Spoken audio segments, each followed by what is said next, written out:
चलिए आज का हमारा टॉपिक है Marvel paper 3 section F sum number 47। चलिए आगे बढ़ते हैं। हम इसको स्टेप बाय स्टेप सॉल्व करेंगे। फर्स्ट हम सम रीड करेंगे।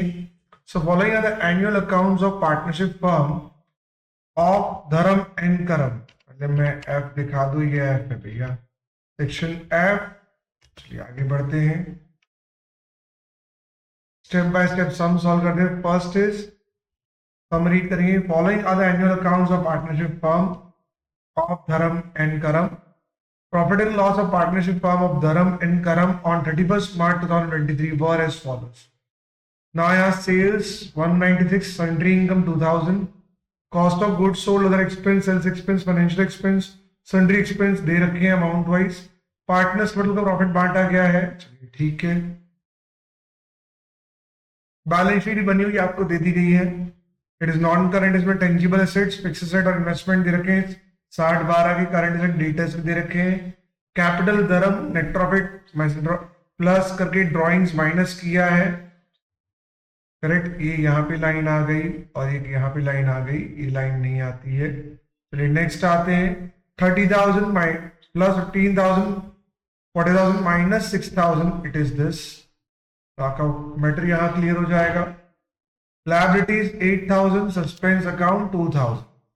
So after preparation of annual accounts, the following adjustments are reported. 5% interest on capital is not calculated. तो हमें बोला गया कि एनुअल अकाउंट्स बनाने के बाद पता चला कि भाई 5% इंटरेस्ट कैलकुलेट नहीं किया गया। 10% डेट फिक्सेड अभी प्रोवाइड करनी बाकी है। प्रीपेड रेंट 200 रुपए का है। इंटरेस्ट इन्वेस्टमेंट अभी तक 800 में मिला नहीं। बेड डेप रिजर्व 600 रुपए का है। सेल्स बुक को अंडरकास्ट किया गया था और परचेज 800 रुपए का रिकॉर्ड नहीं किया गया। आपको रिवाइज फाइनल अकाउंट्स बनाने हैं, मतलब ये फाइनल अकाउंट्स बनाने के बाद फिर भी इन 6-7 एडजस्टमेंट की इफेक्ट रह गई थी। तो फर्स्ट स्टेप्स फिर से हमें नया revise trading, revise profit loss, balance sheet, partners capital बनाना होगा। तो ठीक है। Next of first step sum read करना, सेकंड स्टेप्स अकाउंट्स बनाना। तो मैंने ऑलरेडी अकाउंट्स बना लिए हैं, आपको लिख लेना होगा। Trading account, profit loss account, partnerships, partnership and balance sheet in the books of. पहले स्टार्टिंग में लिख देना होगा इन द बुक्स ऑफ। चलिए नेक्स्ट आते हैं। इस कंपनी बना रहे हैं तो मैंने अकाउंट से बना लिए हैं। Now third step is opening balance डालना। लेकिन किन चीजों की ओपनिंग बैलेंस आएगी अगर हम फोकस करें तो हमारा पार्टनर्स कैपिटल की ही ओपनिंग बैलेंस आएगी, बाकी किसी की ओपनिंग बैलेंस आनी नहीं है क्योंकि ये दोनों नॉमिनल अकाउंट है और ये ऑटोमेटिक अपने आप में स्टेटमेंट है, जिसपे क्लोजिंग बैलेंस ही आती है, ओपनिंग आती नहीं है। तो पार्टनर्स कैपिटल की बात करेंगे तो पार्टनर्स कैपिटल की ओपनिंग बैलेंस कितनी है? That is 50,800। इसमें ड्रॉइंग्स और ये आ चुका 50,800 और 39,200। या फिर ऊपर वाला भी डाल सकते हैं। चलिए यहाँ पे दे देते हैं, यहाँ पे ऊपर वाला डाल दिया हमने 40,000 और 30,000। तो ये हमारा ओपनिंग बैलेंस है 40,000 एंड 30,000। तो वही हम यहाँ पे डालेंगे 40,000 एंड 30,000। चलिए हमने ओपनिंग बैलेंस डाल दिया। अब आगे बढ़ते हैं। सर क्यों इसमें प्रॉफिट ये वाला ऐड नहीं किया? बिकॉज नया प्रॉफिट निकलेगा तो नया प्रॉफिट फिर से ऐड होगा और ड्रॉइंग हम माइनस कर देंगे अलग से। अगर आप ये लिखते हो तो आपस प्रॉफिट माइंड उल्टा डेबिट करना पड़ेगा। बेटर आप यही ओपनिंग बैलेंस लिखो 40 एंड 30। करेक्ट। चलिए नेक्स्ट आते हैं। तो ये प्रॉफिट तो आएगा नहीं बिकॉज नया प्रॉफिट ढूंढना होगा और दूसरा ड्रॉइंग हम अलग से वापस माइनस कर देंगे। चलिए बात करते हैं, आगे बढ़ते हैं। हाँ जी, आगे बढ़ते हुए हमें क्लियर होता है। हमने सम पढ़ लिया फर्स्ट स्टेप, सेकंड स्टेप हमने अकाउंट बना लिया, थर्ड स्टेप ओपनिंग बैलेंस डाल दिया, फोर्थ स्टेप हम एडजस्टमेंट्स करेंगे। चलिए एडजस्टमेंट्स करते हैं। So after preparation of annual accounts, the following adjustments are reported. Interest on capital is not calculated. इस एडजस्टमेंट को मैं लास्ट में लूंगा बिकॉज ये पीएल अप्रो में जाएगा और मेरे पास ईपीटी में इतनी जगह नहीं कि पीएल अप्रो बना पाऊं। तो मैंने ये एडजस्टमेंट लास्ट में रखा है बिकॉज इंटरेस्ट ऑन कैपिटल जो है वो पीएल अप्रो में जाएगा। पहले मुझे पीएनएल बंद करना पड़ेगा, उसका जो प्रॉफिट आएगा वो पीएल अप्रो में जाएगा। तो ये एडजस्टमेंट मैं लास्ट में लूंगा। करेक्ट। चलिए नेक्स्ट आते हैं। Now 10% depreciation on fix assets is to be provided. बताइए फिक्स एसेट्स कितने की है? 60,000, उसका 10% 6,000 का डेप प्रोवाइड करना है। तो एंट्री क्या आएगी? Depreciation account debit to fix assets. तो depreciation account debit to fix assets 6,000 रुपए आ जाएंगे, 60,000 का 10%। अब डेप्रिसिएशन डेबिट हुआ है तो डेप्रिसिएशन को हम पीएनएल में डेबिट कर देंगे, और फिक्स एसेट क्रेडिट हुई है तो फिक्स एसेट को हम लोग यहाँ पे 60 जो भी फिक्स एसेट होगी उसमें से 6,000 रुपए कम कर देंगे। तो देखिए आपका डेप्रिसिएशन डेबिट था, हमने डेबिट कर दिया। मैंने शॉर्ट में लिखा, आपको पूरा लिखना होगा बिकॉज मेरे पास जगह नहीं है। नाउ डेप्रिसिएशन डेबिट कर दिया। फिक्स एसेट क्रेडिट थी तो फिक्स एसेट जो यहाँ डेबिट बैलेंस है, बिकॉज इसको हम क्या बोलते हैं? एसेट साइड, यानी इसको एसेट्स बोलते हैं। बेटा गलती से यहाँ रिसीवेबल लिखा गया है, तो पहले इसको हम कर देते हैं एसेट्स। एसेट्स, चलो हाँ जी, अब आगे बढ़ते हैं। चलो यहाँ पे क्या आ जाएगा? Non current asset fix asset कितने की हो गई? 60,000 रुपए। डन। तो 60,000 की हमारे फिक्स एसेट थी, ऑलरेडी क्वेश्चन में दी हुई थी। बराबर। अब फिक्स एसेट की debit balance, because asset side debit side होती है और लायबिलिटी साइड क्रेडिट साइड होती है। तो डेबिट बैलेंस थी है, उसमें से क्रेडिट बैलेंस में क्या कर दूंगा? माइनस कर दूंगा। तो मैंने माइनस कर दी तो मेरे पास बैलेंस आ गया। चलिए नेक्स्ट आते हैं। तो ये मैं पहले एक बार लिख लेता हूँ, ऐसा हो तो आपको याद रहे कि भैया ये जो है वो क्रेडिट बैलेंस है और ये जो है वो डेबिट बैलेंस है। चलिए आगे बढ़ते हैं। उल्टा होता है बैलेंस शीट में। चलिए आगे बढ़ते हैं। अब आगे बढ़ते हैं, हम आगे बढ़ेंगे। Next adjustment, prepaid rent was 200। अब मैं एक बात बता रहा हूं, प्रीपेड रेंट वाज 200, तो प्रीपेड रेंट एक्सपेंस, तो यहाँ रेंट एक्सपेंस किस में जाएगा? ऑफिस एक्सपेंस में जाएगा। करेक्ट। अब ऑफिस एक्सपेंस में रेंट एक्सपेंस होता है। अब रेंट एक्सपेंस में 200 रुपए ऐसे हैं जो प्रीपेड है, मतलब हम यूं समझ लें, मैं वन नोट ऑन कर देता हूं, it be easy for us to explain. देखिए प्रीपेड एक्सपेंस क्या होता है? आपने ऑलरेडी मान लिया कोई प्रीपेड एक्सपेंस किया है, एज्यूम व्हाटएवर एक्सपेंसेस, तो समझिए आपने यहाँ पे 20,000 रुपए का टोटल एक्सपेंस किया जिसके अंदर रेंट भी है। करेक्ट। अब रेंट का 20,000 उन्होंने चुका दिया, एज्यूम। पता चला इसके अंदर 200 रुपए वो नेक्स्ट ईयर के हैं, बिकॉज वो प्रीपेड है, मतलब नेक्स्ट ईयर के हैं। तो अब क्या होगा? आपने एंट्री की थी यहाँ पे rent expense account debit to bank, तो आपने यहाँ पे मान लीजिए भाई 20,000 की एंट्री कर दी। ये तो ऑफिस एक्सपेंस है पर आपने समझ लिया रेंट है, रेंट समझिए 2,000 रुपए। ठीक है, मान लीजिए रेंट जो है वो 2,000 रुपए का है इसके अंदर। ठीक है, तो रेंट टू बैंक आपने कर दिया। बाद में पता चला कि इसमें 200 रुपए तो नेक्स्ट ईयर के हैं, तो जो आपने 2,200 रुपए जो यहाँ पे एक्स्ट्रा डेबिट किए हैं वो आपको क्रेडिट करके निकालने पड़ेंगे। करेक्ट। तो आपको यहाँ पे रेंट निकालना पड़ेगा कितने का? 200 रुपए का। तो मैं रेंट एक्सपेंस यहाँ निकाल दूंगा 200 रुपए का, और यहाँ डेबिट कर दूंगा बिकॉज ये जो रेंट है, जो मेरा खर्चा ज्यादा डेबिट हुआ था इसके अंदर, तो मैं उसे क्रेडिट करके निकाल दूंगा और सामने वो मेरे लिए एसेट बन जाएगी, वो नेक्स्ट ईयर बेनिफिशियल रहेगा। तो हम प्रीपेड रेंट को क्या कर देंगे? डेबिट कर देंगे। तो एक सामने एसेट बढ़ेगी 200 की और सामने एक्सपेंस कम हो जाएगा। तो entry prepaid rent account debit to rent expense account. तो prepaid rent account debit to rent expense account. तो entry prepaid rent to rent expense, prepaid rent हम डाल देंगे बैलेंस शीट में और रेंट एक्सपेंस हम कम कर देंगे। जो भी हमारा ऑफिस एक्सपेंस होगा उसमें से 200 रुपए निकाल देंगे। तो 20,000 में से 200 रुपए निकालेंगे, 1900 बाहर आएगा। मेरे पास यहाँ जगह नहीं थी, आपको 20,000 में से 200 माइनस करने होंगे, इस वी नीड टू माइनस, और आपका 19,800 आ जाएगा। तो you need to minus this, तो आपको अंदर कर देना और बाहर 1900 लिख देना। नेक्स्ट आ जाए, आगे बढ़ते हैं। Third adjustment is interest on investment is not receive 800, मतलब 400 रुपए हैं जो लेने के बाकी हैं। तो इसकी एंट्री क्या आएगी? अगर पैसा मिल गया तो cash to rent, cash to interest उठाओ, लेकिन पैसा नहीं मिला तो outstanding interest income account debit to interest income account. Sir ये होता क्या, फिर आप ये भी समझा दो। मैंने कहा ठीक है। देखिए आपको रेंट इनकम है वो लेनी बाकी है, तो मतलब ये नेक्स्ट ईयर की है इनकम या इस साल की इनकम है, पर आपको मिली नहीं है, तो वो आपको मिलेगी नेक्स्ट ईयर। तो अगर आप मान लीजिए पैसा मिल चुका हो तो आप एंट्री कर दें cash account debit to interest income. पैसा मिल चुका होता तो करेक्ट, लेकिन पैसा मिलना बाकी है तो रेंट इनकम क्रेडिट होगा, लेकिन सामने कैश डेबिट नहीं होगा तो कैश मिला नहीं है, तो एंट्री क्या होगी, आउटस्टैंडिंग लेना बाकी है, तो outstanding rent income debit, outstanding interest income debit to interest income account, ऐसी एंट्री होगी। वो लेना बाकी है तो आउटस्टैंडिंग कहाँ जाएगा, बैलेंस शीट में एसेट साइड। चलिए उसको भी लिख लेते हैं। तो नेक्स्ट एंट्री आएगी outstanding interest investment account debit to interest on investment account. Outstanding लेना बाकी है एसेट बन जाएगी 400 रुपए टू इंटरेस्ट इनकम, यहाँ पे इनकम बन जाएगी 400 रुपए। इनकम बड़ी क्रेडिट, एसेट बड़ी डेबिट। चलिए नेक्स्ट आ जाए। Next total of sales book of under cast, बेटा अंडर कॉस्ट नहीं है, इट इज अंडर कास्ट। तो मान ली total of sales book of under cast, sales कम रिकॉर्ड हुई है।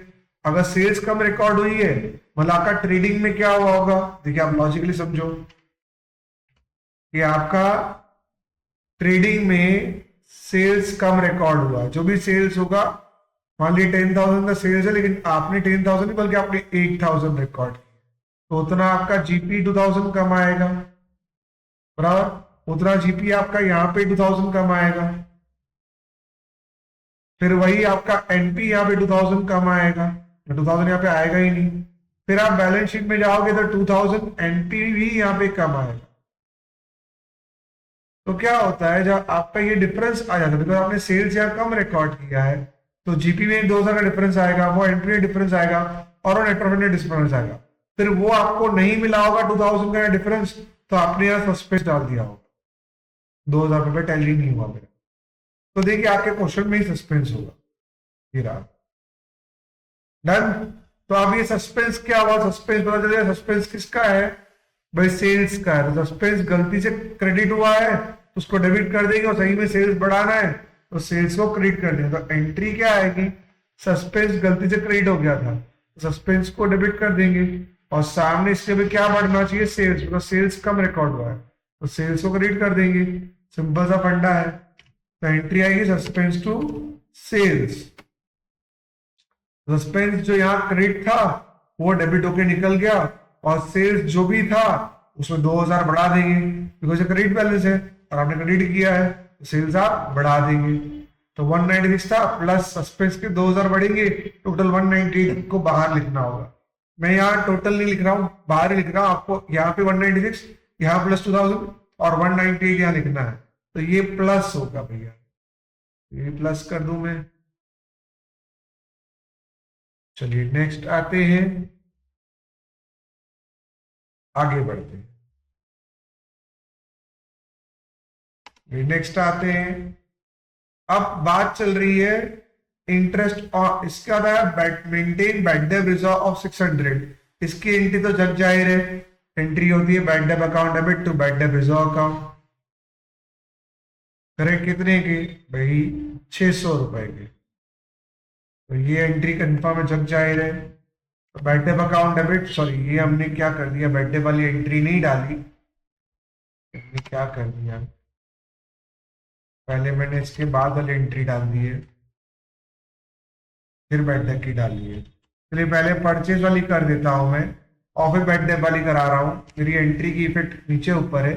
तो पहले हम लोग परचेज को रिकॉर्ड करना बाकी है, सॉरी हाँ परचेज को रिकॉर्ड करना बाकी है, वो रिकॉर्ड कर लेते हैं, बाद में बैड डेट रिजॉल्व लेते हैं। मैं सेल्स भी कर चुका हूँ, अब ये कर चुका हूँ, ये मेरा रिकॉर्ड करना, ये एडजस्टमेंट मेरा पेंडिंग था, ये मैं लास्ट में ले रहा हूँ, कोई इशू नहीं। चलिए purchase 800 is not record in the books, normal record करना बाकी है तो रिकॉर्ड कर लो। तो रिकॉर्ड करेंगे तो एंट्री क्या आएगी, purchase account debit to creditor account, because उधार में लेते तो वही होता है, तो 800 रुपए की एंट्री होगी।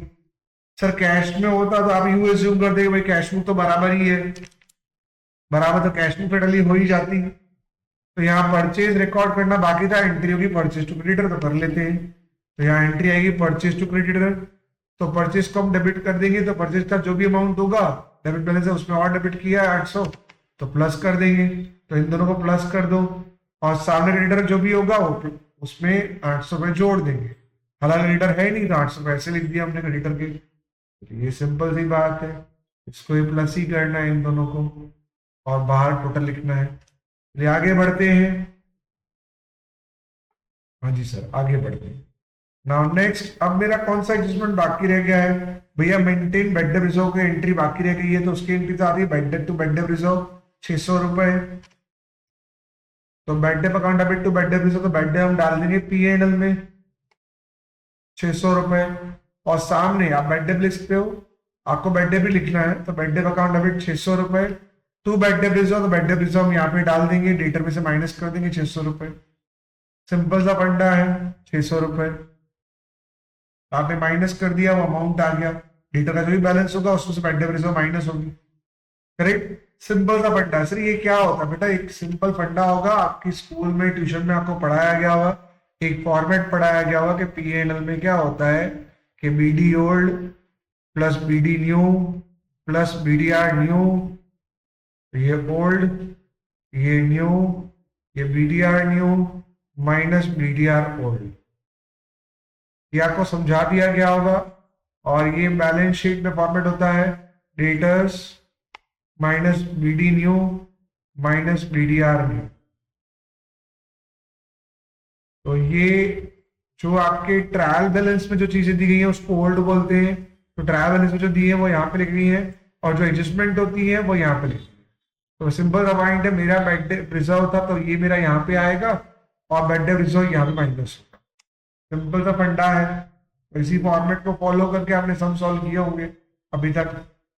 नेक्स्ट आते हैं, इन्वेंटरी वाइज जाते हैं हम तो भैया। नेक्स्ट,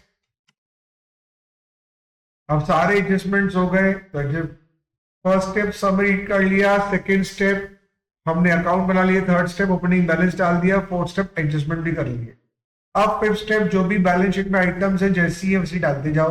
तो पहले हम प्रॉफिट एंड लॉस से शुरू करेंगे, तो प्रॉफिट एंड लॉस में 196 का बैलेंस था, वो तो आ चुका है। सन्ड्री इनकम डालनी बाकी है 2000 रुपए की, तो वो डाल देते हैं। तो यहाँ पे सन्ड्री इनकम किस में जाएगी? ये प्रॉफिट एंड लॉस और यहाँ पे है, तो सेल्स हमने 196 का यहाँ पे डाल दिया है। अब ये सन्ड्री इनकम हमारी पीएनएल में जाएगी। अब कॉस्ट ऑफ गुड्स सोल्ड यानी परचेज हमने 116 का डाल दिया है, 116 800 भैया 116 आता है, और उसमें 800 वहां जुड़ जाता है, या ये भी ठीक कर देते हैं हम लोग, इट इज 116। चलिए नेक्स्ट आते हैं, उसका 20,000 का ऑफिस एक्सपेंस है, सेल्स एक्सपेंस है, फाइनेंशियल तो सारे पीएनएल में जाएंगे। अकाउंट क्लोज कर देते हैं, तो मैंने पहले अकाउंट क्लोज किया 198 का, मैंने अकाउंट क्लोज कर दिया 198। फिर 198 में से हमने क्या किया, जीपी निकाल लिया था, इसका टोटल 198 आया। 190 से 116,800 माइनस करो, ताकि 81,200 आ जाएगा, वही जीपी हम यहाँ कैरी फॉरवर्ड कर लेंगे। फिर इसको टोटल निकालो तो 81,600 आ जाएगा। नहीं भैया एक मिनट रुको, यहाँ पे भी कुछ चीजें डालनी बाकी है, तो यहाँ पे सन्ड्री इनकम डालनी बाकी है 2000 की, तो वो डाल देंगे। उसके अलावा कुछ और है इनकम में? नहीं। अब एक्सपेंस की बात करें, ऑफिस एक्सपेंस डाल दिया था। अब 16,000 sales expense, 4,000 finance expense, 4,000 sundry expense, तो 16 4 4 डाल दें, तो 16 4,000 फाइनेंशियल, 4,000 सन्ड्री एक्सपेंस हमने डाल दिए। अब टोटल निकालेंगे इसका 83,600, और 8600 में से हम लोग 20, सम नंबर 48 थोड़ा शॉर्ट कर देते हैं। Following are trial balance, sum number 48 marble paper 3, sum number 48 section F, following are trial balance of Dhruva plast limited on 31st March 2023। Inventory 55,000, fixed assets 4 lakh, equity capital 250, sales 375, other income 10,000, employer debit expense, long term borrowings, finance cost 8750, trade payables 50,000, receivable 20,000, cash in bank balance 30,000, depreciation 11,280, cost of goods sold 2 lakh, non current investment 70,000, total 860 का है। Provision for tax 40,000 है। हमें schedule 3 के हिसाब से final accounts बनाना है। अब इसमें कोई एडजस्टमेंट्स तो है नहीं, तो शेड्यूल 3 के हिसाब से जब हम फाइनल अकाउंट्स बनाते हैं तो उसमें क्या होता है, एक फॉर्मेट फॉलो करना है। तो जब हम कोई फॉर्मेट फॉलो करने जाते हैं तो ये फॉर्मेट है, ये हमारा पहले प्रॉफिट एंड लॉस का फॉर्मेट है, करेक्ट। ये आपको पहले लर्न कर जाना है, ये पूरा आपको लर्न कर जाना है, स्टेप बाय स्टेप इसको लिखना होता है। और ये दूसरा एक बैलेंस शीट का फॉर्मेट है जो आपकी मॉड्यूल में दिया हुआ है, मॉड्यूल मीन्स टेक्स्ट बुक। हाँ जी, तो ये आपकी बैलेंस शीट का फॉर्मेट है। इसमें पहले लायबिलिटीज आती है इस तरीके से और फिर एसेट्स आती है इस तरीके से। ये पूरा एक फॉर्मेट है, करेक्ट। और आपको ये फॉर्मेट लर्न कर जाना है। एग्जाम में जैसे ही आप बैठो, लास्ट सम करने बैठो, तो आपको क्या करना है, पहले इस फॉर्मेट को ही लिख लेना है। तो मैंने देखिए पीएनएल का ये फॉर्मेट लिख लिया है और उसके बाद मैंने ये बैलेंस शीट का भी फॉर्मेट लिख के रेडी कर दिया। तो एग्जाम में यही करना है, पहले फॉर्मेट लिख जाना है। चलिए एक बात करते हैं कि ये फॉर्मेट है। अब करना क्या, आपको सिर्फ इस फॉर्मेट में फिगर्स डालने हैं और कुछ नहीं करना, उसके 11 मार्क मिलेंगे आपको। तो देखिए बात करेंगे कि फॉर्मेट में क्या करना है। पहले मुझे जो जो आइटम्स मेरी प्रॉफिट एंड लॉस में या ट्रेडिंग में जाने वाली होंगी, मैं उन सबको पहले उठा लूंगा। तो मैं पहले पीएनएल बना लूंगा, ये मेरा पीएनएल का फॉर्मेट है।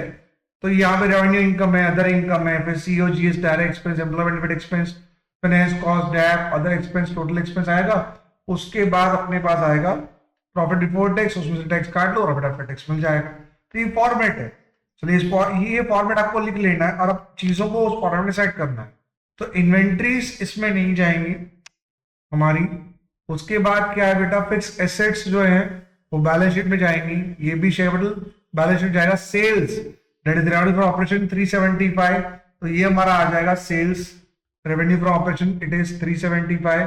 अदर इनकम 10,000, तो हम 375 10,000 हमारा रेवेन्यू फ्रॉम ऑपरेशन और अदर इनकम हम डाल देते हैं, करेक्ट। नेक्स्ट आ जाते हैं, उसका एम्प्लॉय बेनिफिट एक्सपेंस यही पीएनएल में जाएगा, करेक्ट। फिर फाइनेंस कॉस्ट यही पीएनएल में जाएगा। तो एम्प्लॉय बेनिफिट एक्सपेंस 65,000 और फाइनेंस कॉस्ट 8750। तो एम्प्लॉय बेनिफिट एक्सपेंस 65,000 और फाइनेंस कॉस्ट 8750, ये भी हमने डाल दिया। नेक्स्ट आते हैं, उसके बाद हमें क्या करना है, ट्रेड पेबल, ट्रेड रिसीवेबल हमारा डेटर्स, मतलब ये बैलेंस शीट की आइटम्स है, एसेट्स लायबिलिटी है। कैश इन बैंक बैलेंस भी बैलेंस शीट की आइटम है। डेप्रिसिएशन ये पीएनएल में आएगा 11,250। सीओजीएस 2 लाख, ये भी इसमें ही जाएगा पीएनएल में। तो 11,250 डेप और सीओजीएस 2 लाख, तो 11,250 डेप और COGS cost of goods sold ये हमारा आ गया 2 लाख। चलिए और कोई चीज है यहाँ पे पीएनएल की, तो यहाँ पे कोई चीज पीएनएल की नहीं है, खत्म। तो बस इसका टोटल निकालो, ये हो जाएगा 385 और इसका टोटल निकालेंगे 265 प्लस 1920, 265 और 2 प्लस 20 इट इज 285। तो 385 में से 285 माइनस करोगे तो आपके हाथ में आएगा 1 लाख। और 1 लाख का कितने परसेंट टैक्स बोला है, प्रोविजन फॉर टैक्स 40,000 रुपीज। तो 40,000 आप माइनस कर लो तो आपके हाथ में 60,000 आ जाएंगे profit after tax. It's very simple, सिर्फ फॉर्मेट के अंदर इसको डालना है, नथिंग डूइंग। चलिए नेक्स्ट आते हैं, उसका balance sheet of Dhruva plastic limited हमें बनानी है। मैंने लायबिलिटीज यहां लिखी है, एसेट्स यहां लिखी है, but don't do this mistake in the examination. Exam में लायबिलिटीज ऊपर आती हैं और एसेट्स नीचे आती है, यहाँ पे नीचे। So please concentrate on that point कि यहाँ भैया एसेट्स नीचे आएंगे। मैंने बाजू में इसलिए लिखा है बिकॉज मैं एक पीडी में कवर कर पाऊं, तो क्या होता है कि हम कवर कर पाए, पर ये चीज आपको इसके नीचे लिखनी है। चलिए आगे बढ़ते हैं। तो ये फॉर्मेट ऑलरेडी आपने पढ़ा हुआ होगा एज आई अंडरस्टूड, या तो आप लर्न कर लो, अभी इसको देख के लर्न कर लो मॉड्यूल में से और फिर इसको लिख लो। लिखने के बाद फिर आपको फॉर्मेट में डालना ही है। तो लेट्स अंडरस्टैंड दी फॉर्मेट। तो यहाँ देखिए अब क्या क्या चीजें हैं। यहाँ पेन बदल देता हूँ, कलर बदल देता हूँ भैया, तो आपका कलर हो जाता है ब्लू। अब हमारी इन्वेंट्रीज कहाँ कहाँ आएंगी, इन्वेंट्रीज स्टॉक, तो स्टॉक जाएगा हमारा, that is stock is inventory is current assets, तो यहाँ पे आएगा। एक आपका ये तो प्रॉफिट आपने वहां से लेके आए जो P&L था, और अब स्टॉक आएगा 55,000 का, तो उस प्रॉफिट आपने प्रॉफिट एंड लॉस अकाउंट में से लाए हो, एक्स्ट्रा आ जाए। उसके बाद क्या होगा, फिक्स एसेट से 4 लाख रुपए की, तो what we need to do is fix asset 4 lakh की टेंजिबल, तो फिक्स एसेट यहाँ पे डाल देंगे 4 लाख रुपए की टेंजिबल। उसके बाद नेक्स्ट आएंगे तो ये दोनों चीजें आ गई, इन्वेंट्री टेंजिबल। ये शेयर कैपिटल है 2,50,000 रुपए का, तो शेयर कैपिटल यहाँ पे 2,50,000 रुपए का हम डाल देंगे शेयर होल्डर्स पॉइंट्स के अंदर। फिर हमें करना है, ये तो सब आ गया। लॉन्ग टर्म बोरोइंग्स 175 की है, तो लॉन्ग टर्म बोरोइंग्स यहाँ आएगी 175 की। चलिए नेक्स्ट आते हैं। उसके बाद आपका आएगा ट्रेड पेबल्स, वो क्रेडिटर्स में जाएंगे, और ट्रेड रिसीवेबल डेटर्स में। तो trade payable liability credit side पे जाएगी 50,000 रुपए, ट्रेड पेबल्स और trade receivable and receivable debtors वो यहाँ पे आएंगे 20,000, वो भी आ गए, 30 और 20 दोनों आ गए। कैश इन बैंक बैलेंस 30,000 और नॉन करंट इन्वेस्टमेंट 70,000। तो cash in bank balance current asset है और नॉन करंट इन्वेस्टमेंट ही करंट एसेट है, तो कैश इन बैंक बैलेंस 30,000 और नॉन करंट इन्वेस्टमेंट है, और नॉन करंट इन्वेस्टमेंट 70,000, तो नॉन करंट इन्वेस्टमेंट 70,000 यहाँ पे डाल देंगे। अब सिर्फ टोटल ही निकालना है, तो let's go with the total. एक और चीज है हमारे पास, that is 40,000 provision for tax, वो भी मैं यहाँ पे डालना होगा शॉर्ट टर्म प्रोविजन में। तो प्रॉफिट यहाँ डालना होता है, टैक्स का प्रोविजन यहाँ डालना होता है। अब टोटल निकालेंगे, टोटल निकाल लेते हैं, तो टोटल कितना आएगा भैया, इन दोनों का टोटल आएगा 3,10,000, 175 इसका टोटल आएगा 175, इसका टोटल आएगा 90,000, तो 310 प्लस 90 4 लाख, 5,70,000, तो यहाँ 5,70,000 आ जाएगा। चलिए इसका टोटल कर लेते हैं 4 लाख प्लस 70 470 और 55 और 50 इट इज कॉल 1,05,000, तो ये भी 5,70,000 दोनों तरफ आ जाएगा। Any doubts? No doubt. Next, ये सब भी रिकॉर्ड हो गया।